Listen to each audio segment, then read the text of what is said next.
And then a big round of applause for Brody Davis. Brody Davis. Come on, one more time for Brody Davis. There we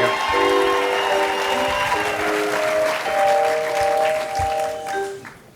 Good evening.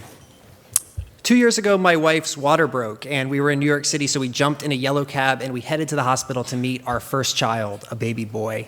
And I was having a pretty normal mix of new dad emotions, mostly excitement, but with a healthy dose of anxiety. The issue for me is that my doses of anxiety have never been healthy.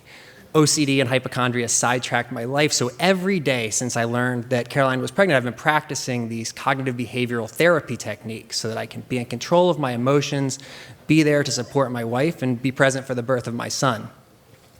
For about 5 years in my 20s, my days followed a pretty predictable pattern.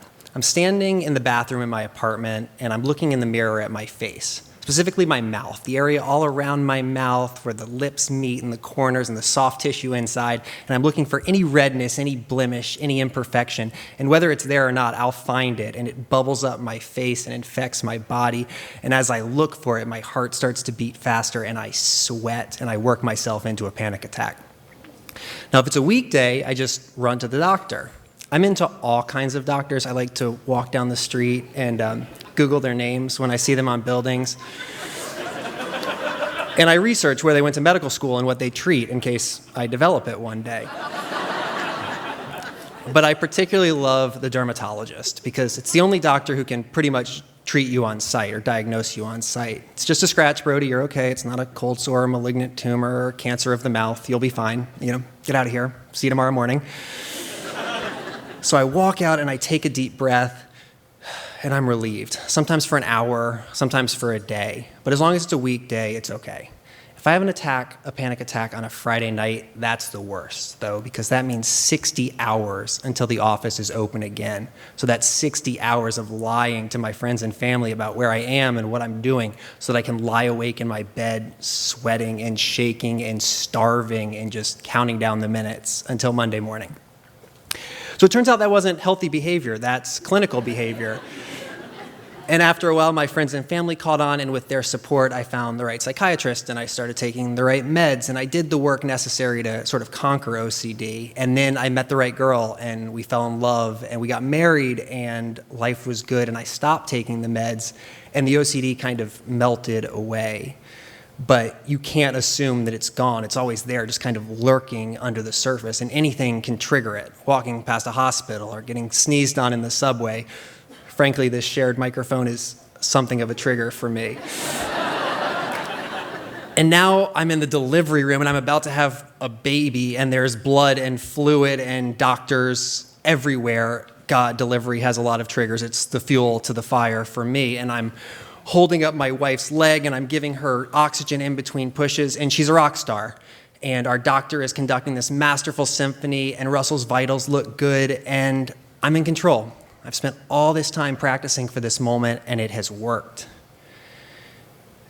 And then they bring him out, and the cord's wrapped around his neck, and they cut it, and he's blue. He's not breathing, and his little body is limp, and the doctor hits an alarm, and all these specialists flood into the room, and they grab him, and they hook him up to these big machines, and they're pumping on his body. And I look over at my wife, who's just sobbing on the delivery table while the doctor continues delivering her placenta.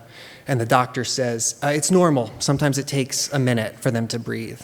But that's no consolation. In this moment, a minute is a year. I'm standing there in the middle of that room between my wife and my son, and I'm trying to be strong. I'm trying to be in control. But I'm not. All these techniques that I know are great in that they teach your brain to talk back to itself when it's being irrational, but they're useless when the worst case scenario you've imagined is actually occurring. I look over at my son, and they're still pumping on his body, and the doctor says, we need him to scream. We need to know that his lungs work. No screams for a minute, 2 minutes, 3 minutes, 4 minutes. A lifetime of my fears coming true. I knew he was gone. But then a scream. Not from Russell, from the NICU doctor, because Russell came to life and just peed all over everybody. and then a scream from Russell, and then several consecutive hours of screaming from Russell. He was fine. He's a perfect, healthy, smiley, curious little boy. We just celebrated his 2nd birthday. And thank you. And nothing that happened in those 4 minutes was medically significant for him.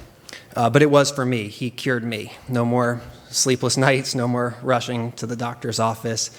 I realize that I can't be in control of his life or his health in any meaningful way, or really even mine, but I don't spend a single minute worrying about him in any irrational way, because any minute that I spend worrying about him is a minute that I don't get to spend enjoying him, and I know how meaningful a minute can be.